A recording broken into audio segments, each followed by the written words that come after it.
That's right. Today we head to the city that never sleeps, but not for tourism, not for fun, for poker, and a massive poker game at that. The gamble, the action. We may or may not get it all in with 10 deuce suited, multiple $1,000 swings. Today is one of the craziest action-packed vlogs I've ever produced. I was down the most amount of money I've ever been down this session. Can I claw back? The hands I've played are insane. Let's get right into them.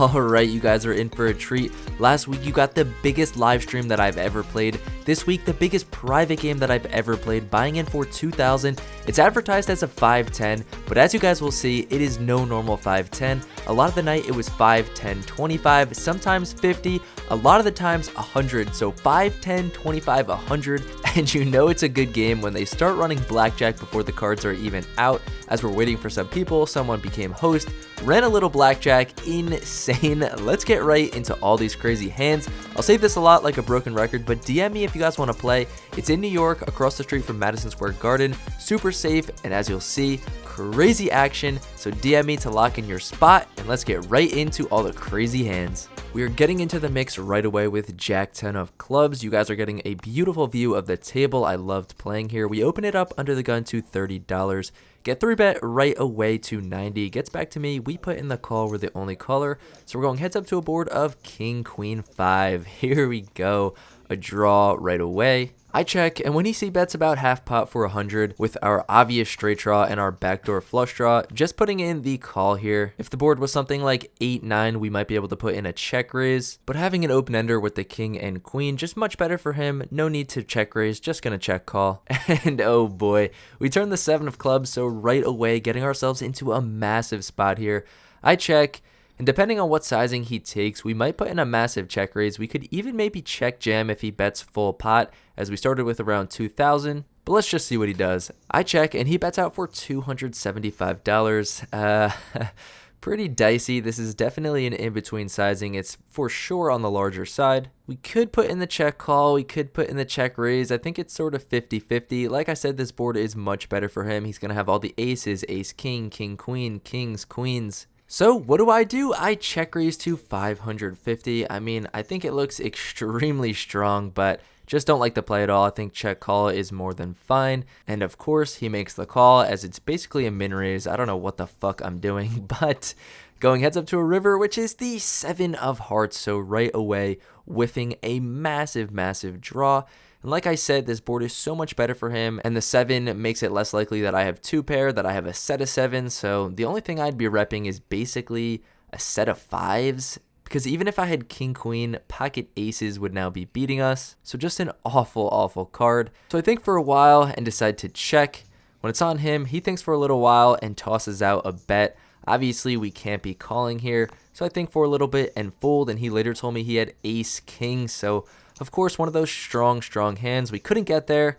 Let's head to the next hand. I then open king, queen suited to 30, get 3-bet once again to 130, decide to put in the call, see an awful board, check it over to him, but he checks back. Another bad turn. I check, he checks, and when the river pairs the board here, I think I could try to bluff him off. I mean, it seems like he's got ace high. It's basically just, can I get him to fold ace high? I think so, so I bet $150. My opponent doesn't think for too long and puts in the call correctly with ace high. Good call, sir. And that leads us to the next hand. Now we're really getting in there. We call a 3-bet with the good old 10-8 suited, and we flop top pair 8-6-3 with the diamond draw. I like it a lot. I check. The initial raiser now bets 150. There's a call, and when it's back on me, I have about $750 in my stack. You know what? Let's get it in. If I'm going to rebuy, I'm going to rebuy. It's going to look super strong. I think maybe we can get some over pairs to fold. Maybe we can get called by a flush draw and hold. So that's what I do. I jam in $750. The initial raiser doesn't think too long and folds. And now it's back on the other player who's like, oh man, I'm getting a good price. Do I want to gamble? And it becomes very apparent that he is on a flush draw. The only thing that's pretty rough is unless he has like 2-4 of diamonds, He's going to have some overs along with his flush draw as well, so he's going to have a lot of equity. I start giving him some speech play saying, come on man, let's gamble, come on, get it in. And he eventually does call. We decide to run it twice. On the first run out, bang, diamond right away. And he's like, yeah, I got that one. So I'm like, oh man. And on the second run out, there's actually 2 overs to the 8. But when he shows queen 6 of diamonds, we're going to chop this one up. I didn't think it was that bad. Pretty good shape. He wound up only having 1 over. Unfortunate we couldn't fade for the massive double to get back to even, but hey, we win a little bit. I guess we can't complain with the 10-8 of hearts. On to the next hand. And now we pick up Pocket Kings. The action is flying. We're in the big blind. Under the gun opens 230 and it folds around. This is like the first time there hasn't been any 3-betting, 4-betting. I guess we'll have to put in the 3-bet. I make it $160. I don't know why I made it this big. I guess I thought that there was a bigger raise or maybe a caller in between, but obviously this is way too big. Should be 80 to 90.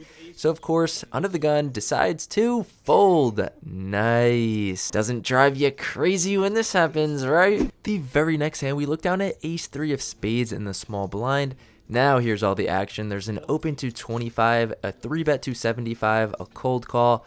We decide to come in for that sneaky 3-bet, $350, and nobody wants to mess with us. Folds all the way around. We show the ace 3, show that we're capable. Let's get some value next time we get a big hand. On to the next one. For this hand, the straddle's on, looking down at a good old 5, 10, 25, and we peel 5, 6 suited. On the button, it folds to us, fine to open. We make it 100, little 4x. Small blind checks his cards. Decides that's not enough. He makes it $350. Both the blinds and the straddle fold. It's a bit too much, I think, to call when we're on the shallower side. I think if we were sitting maybe 5, 6K deep, could make the call, but gonna be pretty handicapped if we make the call. 700 in the pot. We flop a draw. Gonna have to get it in. So I decided to make the fold and on to the next hand. Now we've got a pretty interesting hand here with king 9 of clubs. There's an open 250 in early position. I decide to put in the call, going just heads up to a board of ace jack 4. He checks it over to me. We've got absolutely nothing going on, so I check it back. The turn is now another 4, and he bets out here for $50. It's a very interesting dynamic. I can't explain it to you guys correctly, but funny enough, king high could and will be good a large percentage of the time here, so I decided to float. Maybe we can hit a king or something on the river, and that's exactly what we hit. We hit a 9. We've now got third pair, and he checks it to me on the river, so you guys were thinking, definitely just check it back. Take your 9 to showdown, but I don't know. For some weird reason, I decided to bet $75 here. I don't really think it's value. I don't really think it's a bluff. It's just a bet that makes absolutely no sense. But our opponent does flick in the call. We show the king 9, say we've got a 9, and our opponent mucks. So we value bet third pair and are good. If that doesn't show you how good this game is, I don't know what will. You guys got to come and play. On to the next hand. Hey, and listen, just because it's a big game and money's getting tossed around doesn't mean I'm not in there with my favorite hands, the suited connectors, baby. And what better of them than deuce 4 suited? We are in the $25 straddle. The button opens it up to 90. We decide to make the call, and we flop an open-ended straight draw. Small blind checks. I check. The button C bets here for $85. If it was a board with all low cards, say something like 3, 5, 8, we could debate putting in the check raise, but with a high card out there, definitely just want to put in the call here. So I just put in the call, looking for maybe some more backdoor equity. Obviously an ace or a 6 to give us the straight, but the 9 of spades is a pretty good card. I check it over to him, hoping that he bets maybe somewhere in the 150 range. We could check raise, make it like 450, 500, get him to fold. But when he fires out for 275, it's a pretty big size, and I don't really want to raise versus sizing. He's telling a pretty strong story, like he's got aces, kings, ace, queen, maybe even queens. And it's the same guy that just paid me off when I had third pair last hand, so seems like he's not really in the mood to fold. Also the same guy that gambled with the queen 6 of diamonds, so it would be a pretty bad spot if he had something like 10-8 of spades. I check jam or check raise, and he calls and he'll win with 10 high. So I just make the call, praying to improve on the river. So many outs, one-time dealer, and no, of course. Hustler didn't go too good. I wasn't really hitting the things I needed to. Not really hitting anything I need to today. I mean, just my goodness. I check it over to him, and he actually thinks for a really long time. It was like a minute of live time, and decides to bet somewhere in the range of 500. We obviously snap fold. On to the next one. Then we decide to get into the mix with queen 5 suited. Maybe it's my time to get lucky. We open it up to $50, only get one call, and boom, we flop trips. Let's go. I actually check it over to my opponent, and he decides to put out a bet of $30. Just gonna play it sneaky. I make the call. Going to a turn, it looks all right. I check, and unfortunately, my opponent checks back. Not great. The river's a 9. King 10 makes a straight. Definitely some strong hands available, but gonna have to go for some type of value. I bet out for $80. My opponent starts to hop into the tank, and all I'm thinking now is, oh my god, please don't raise. Just tank call. And unfortunately, my opponent raises, but to a super small sizing of 300, but to a sizing where I'm like, there is just no way this is a bluff. But what hand makes sense? He stabbed the flop, checked the turn, and now he's raising the river. I mean, the only hand I'm thinking is like queen jack, and he absolutely crushed the turn, but I think he would just want to keep getting some value and betting on the turn. It really makes zero sense to me. So after a little while, I pay it off, and my opponent shows ace 3 suited for the flush. Today is just not my day. I've been on a little bit of a downswing, can't really get anything going. Let's see if that'll change for the rest of the session. And that's why you don't play queen 5 suited. But here we've got a little bit better. Ace 6 suited. We put in a massive 3-bet to $150. We only get one caller out of the initial raiser, so we're going heads up to a board, and oh my goodness. That's about as good as it gets without flopping the goods. I'm gearing up for a big one here. He checks it to me. I see bet for $110. Hopefully they think I'm just full of shit. Been playing a lot of hands, been involved in a lot of pots, and he folds. All right. Okay, before I show you the next hand, I have to explain what we are doing. We are playing the small blind game. If you guys don't know what that is, how we are playing it is everyone starts off by putting $25 on the button. So, quick math on the screen. A lot of money to start on the button. The only player that can win this is the small blind. So if the small blind wins the hand, they win everything that's on the button. If the small blind doesn't win the hand, when the button gets pushed, the next person puts $25 on the button. Well, the button puts 25 on the button. So if the small blind keeps on not winning, that thing is going to increase, and that happens in the next hand. Let's get into it. Welp. How do you run so good? Look at all those chips. How did I get them? I forgot to press record, so listen to this insane hand. We have about 1,500 in our stack, and as you see, there's about 450 on the button, and we are in the small blind with the 9 deuce suited. There was an open to 75 and like 3 callers before it got to me. I obviously complete, and we go 5 ways to a board of 9 deuce 8 bang with 2 hearts. I'm planning to like check jam because nobody's gonna believe me. So I started off with a check, and it checks around. The turn is an ace. Really, really good. I now lead out for $250, and I get 2 callers. The river, a 9, so we make a full house. This is really good because no ace is folding. If I go all in, it's going to look very, very weird because it looks like I'm just trying to steal that button, especially after it checked around on the flop. So I jam my $1,300. The first player folds, and the player on the button says, I can't let you have this. He puts in the call. We show the 9 deuce, and we double up. Plus, we take the button, so we are up massive now. Can't believe it. Thank you to whoever suggested the small blind game. Wish I clicked record earlier, but when this was all happening, I didn't want to give it tell and just click record real fast. So I just did it at the end after I went all in and won. My goodness, this game is insane. Now we get into a pretty interesting hand with Jack 9 of hearts. We're in the big blind. There's an open to 30. The button calls. The small blind folds, which you should never do when we're playing the small blind game, and it's literally not even a big raise when everyone's been opening to bigger than this. So I flick in the call, and we're going 3 ways to a really interesting board. 5, 6, 7 with 2 hearts. Okay, we've got a gutter, a flush draw. We've got it all going on. I check, the initial raiser checks, and now the button takes a stab here for 125. Definitely could put in the raise, but I decided to just make the call, and I'm sort of kicking myself when it's back on the initial raiser, and he raises it up, and he goes big. He makes it $525. The button quickly gets out of the way, and now I'm thinking for quite some time with my new double up. Started the hand around $3,000-ish.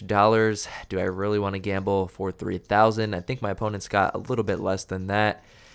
I don't really think so, and now I'm kind of hoping Now I'm kind of wishing I was back to being one of the shorter stacks because I would have no problem getting this in if I started the hand with about 1,000. Just in a weird spot because it's a large raise and looks really weird for me to call and then call again. So, I don't know, I think for a little while, but I want to give some action. I want to get into a big pot. I flick in the call, and we see a turn that is just disgusting, the 7 of spades. But when I check, my opponent snap checks it back. I'm not sure what a snap check means, but when the river's a queen, there's just no way we're winning this hand unless we bet. So I think we've got to cut out some chips and bet. I think when our opponent raises here, he could have some aces, some kings, maybe something like ace, king of hearts, and just be checking back the turn once I call and he does not improve. Or he could have something like quads and we're just absolutely destroyed. So I cut out and I bet $650. My opponent does not snap fold, which is what I was hoping he would do. Instead, he thinks for quite some time, thinks, decides to put in the call. We show our hand, and he shows pocket fives, definitely not getting them to fold. Pretty interesting raise by him. I don't know, I guess, whatever. Good play. We lose basically everything that we just won. Isn't poker so much fun? So after that hand, we are running bad, not really getting anything going, but we're still running the small blind game, losing a bunch, losing like $50, every orbit. We get into a spot where we have about $1,400 in our stack, and we look down at the good old Doyle Brunson, the 10 deuce, not even suited, offsuit, but look at that button. There's about $500 on there, and it would be really, really nice to win it. So when there's an open 260 and 2 callers, I decide there's only one move to make, and that's jam $1,400 in the middle. Definitely could be one of those reverse psychology things where if I do this with aces, people might think I'm doing this with bullshit like 10 deuce. They might call me down light. We might get a full double, just like what happened with my 9 deuce full house. And I sweat what feels like an eternity, but was really like 2 minutes, but that's a lot in poker. The initial raiser decides to let his cards go. So I'm like, oh, this is cake. The other 2 people who just called and didn't even 3-bet are going to fold, and I'm going to take this down. I'm going to win about $700 here uncontested until the next player makes the call. Well, the good news is this definitely can't be a super strong hand, and my 10 and deuce are hopefully live. Like, hopefully he doesn't have something like jack 10 offsuit and we're screwed, and that's sort of the case. I have a root 10. Oh, how bad is it? He's got ace queen offsuit. Okay. All we need is the 10 or the deuce one time, and not only will we win the button, but we'll get a full double up. Can we get the suck out one time, the dirty suck out? And no, the flop comes ace high, so we're essentially dead. Turn confirms that. There's a hot punt. Down $2,000 to start. There goes our first bullet. Chips. Bullet 2 incoming. Now we look down at pocket 10s. We're playing 5, 10, 25 as that's basically what we were doing all night. This game is massive. We open it up to 75 after a limper from under the gun, or the first player to act, folds over to the straddler and he bumps it up. He makes it $275 when it's back on me. I'm not quite sure I want to go crazy with pocket 10s. We are pretty deep at this point, so just going to put in the call, go to a flop. Hopefully it's pretty good and we'll go from there. That's exactly what happens. The board comes 9-6-3 rainbow. Beautiful. Could work against us though if he's got those aces, kings, and queens. We're not going to be able to fold, so let's just get right into it. It's on him first, and he decides to bet out for $175. Obviously, nothing else to do here besides just put in the call, so that's what I do. Going to a turn, which is the 8 of hearts. Things are getting a little bit more connected. There's a flush draw out there. So if he bets, we'll have to ponder raising, but we'll probably just check call all the way down here. But my opponent does decide to give up here and check, unless he's setting a trap, but I feel like he's got something like ace, king, king, queen, something that he's just giving up on. So I decided to place a bet here for $210. I think our hand needs some protection. If we get raised, if we get jammed on, going to be very disgusting. Definitely a case for checking back, letting him have some rope to bluff if the river is, any of these low cards. But after a long think, my opponent does decide to fold, happy with it, and on to the next one. Okay, I have something funny to explain. I started the recording late, and I'm not going to bore you with all the detailed action of the double board PLO bomb pot. All you need to know is I flop the nuts on the one board, one opponent bets out, I raise to $700, he calls, and I still have the nuts on the one board and only one pair on the other one, so I go all in on the turn for $1,215. At this point, I don't necessarily really want a call. Although I have the nuts on the one board, I only have one pair on the other one, and that definitely isn't good. But after a long time, my opponent does flick in the call. Off to two rivers, a lot can change. Hoping I'm good, we show our hands, and on the bottom, he just has king six, and on the top, he has nothing. He just called me with middle two pair, and he is effing good. Are you kidding me? What is going on? I just had so many outs to scoop this entire thing. If I hit one of my high cards, he would have called and I would have scooped a massive pot. But I know some of you guys might not understand PLO double board bomb pots. Trust me, I'm no expert. But if you just have middle two pair and nothing on the other board, that is not a call. That's a fold. Oh my goodness. Let's get into the next hold'em hand. I get in the mix with some suited hands. Don't hit anything, but strap in because we arrive to the hand of the night, ladies and gentlemen. Here we go. We look down at the good old king jack suited of spades, playing 5, 10, 25 per usual. There's an open and early position to 75. I just make the call. And now the button looks at his cards and decides that price is not enough. He bumps it up to $350. This is a very action player, so I was debating just calling his, but was on the fence. And when the initial raiser decides to put in the 350, I'm getting the price. Let's get in there. Let's gamble. We've hit nothing all night. Can we please, one time dealer, hit something? And we do, but it's really not the something that I was looking for. Jack deuce 3 rainbow. Could get ourselves into a very, very dicey spot, but against these two players, the one player that initially raised has been the player that's been calling all my all-ins all night, and the player to my left who 3-bet is a super action player, so we might have to just close our eyes and hang on. Not the best situation, but let's see what happens. The initial raiser checks, I check, and now the button checks. Okay. Pretty indicative of like an ace, king, king, queen, but we're blocking that. Could be trapping with aces as this board is just so dry, nothing to worry about. So headed to the turn, which is the 6 of diamonds. Still got top pair. And now the initial raiser just leads out for $425. What is he repping? I have no idea. If he just opened aces and then just flatted the 3-bet, I guess I could see that, but again, just holding on, not going anywhere, definitely not raising. So we put in the call, hoping the button doesn't do anything crazy and like back jam his $3,000 here, but he does get out of the way. So we're going heads up to the river, which is the king of hearts, baby. Let's go. We've got top 2 pair. My heart just completely evaporates. All my nerves and stress go away. I know there's a really good chance we have the best hand here. There's a good chance this opponent is bluffing since he is wild. Hopefully he just jams it all in and makes it easy for us. So now all my stress, all my worry goes to praying that this opponent puts me all in. It would have been a gross spot if we did not river the king. If the river was something like an 8 and he put me all in, I might have had to debate a hero fold, but not anymore. So here we go. The moment we've all been waiting for. He puts me all in. We snap call and he snap throws his cards into the muck. We never see what he had. And oh my goodness, we get a much needed double up, and after our early punting sessions, we are now back above even, above profit. I believe we're up around $800 or $900 at this point, maybe a bit more. Let's keep it rolling, baby. Let's go. And you know, I love these bomb pots, baby. Let's get into another massive one.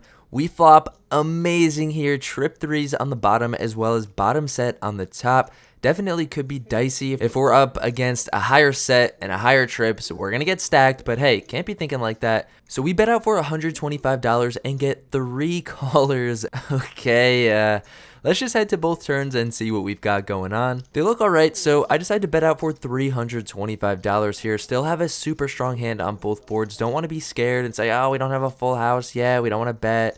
So I make it $325, and this time we only get one caller, and oh my goodness, we get amazing rivers. Still, our set looks good. There's no flushes, no straights that came in, and on the bottom, we river the top boat. Let's go, baby. We're just sun running now. Makes up for how shitty we were running earlier. So there's only one thing to do, and that's pot it, baby. I make it $1,500, and my opponent basically snap calls. I show my hand, and he says, oh, that's so gross. He shows top 2 pair on the board. I have the set, and just ace 3 as well for the bottom. So we scoop the entire board. Actually, pretty gross cooler for him. He should be good on at least one of those boards most of the time, but unlucky for him, we've got the entire board, baby. So now we go from being stuck around $300 to $3,500 to now we're up around $2,000. Let's go. I can't be happier. Let's end off the session the right way. Let's go. We get in the mix with our classic suited hands. Some of my favorite hands like 6-7 suited, Jack-10 suited. I know a lot of you guys like this Ace-King suited, but of course it doesn't work out for us until we get into this pretty massive hand with King-Queen.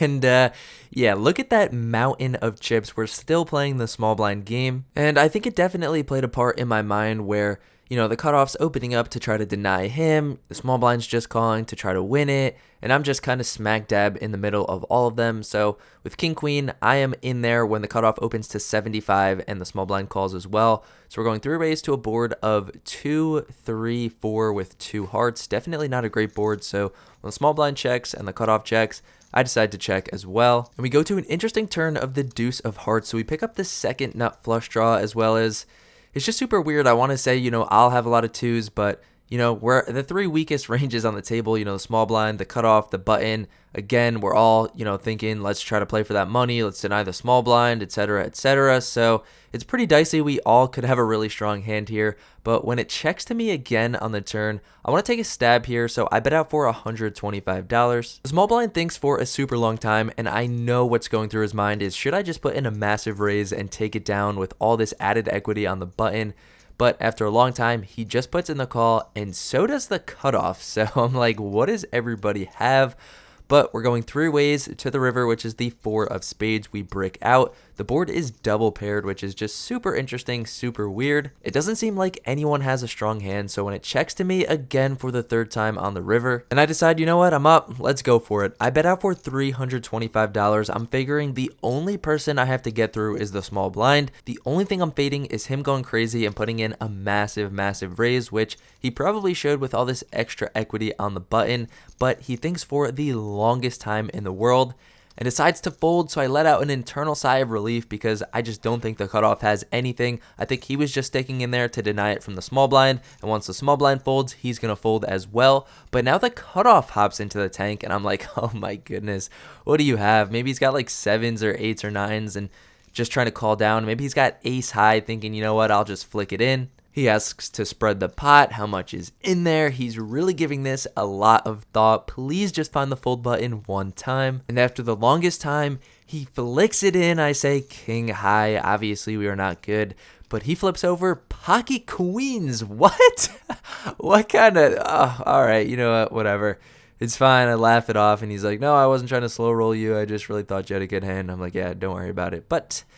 all right, lose this one, punt it off, you know, classic punting thousands of dollars today. Can't help it, I guess. So yeah, after all was said and done, we were down over $3,000 at one point. We clawed back, we got double after double, massive double board bomb pot. I was up around $1,800. We played until 5 in the morning, and after all is said and done, I won a whopping, drum roll please, $25. Which I am ecstatic about. The happiest I've ever been to win $25 to just claw out of the hole. It's basically like I won $3,000. So yeah, hopefully you guys enjoyed all these action-packed hands. So if you guys want to come, 5/10 every Tuesday, New York City. I appreciate all of you guys who watched all the way till the end. Thank you guys so much. Have a great week. Peace out.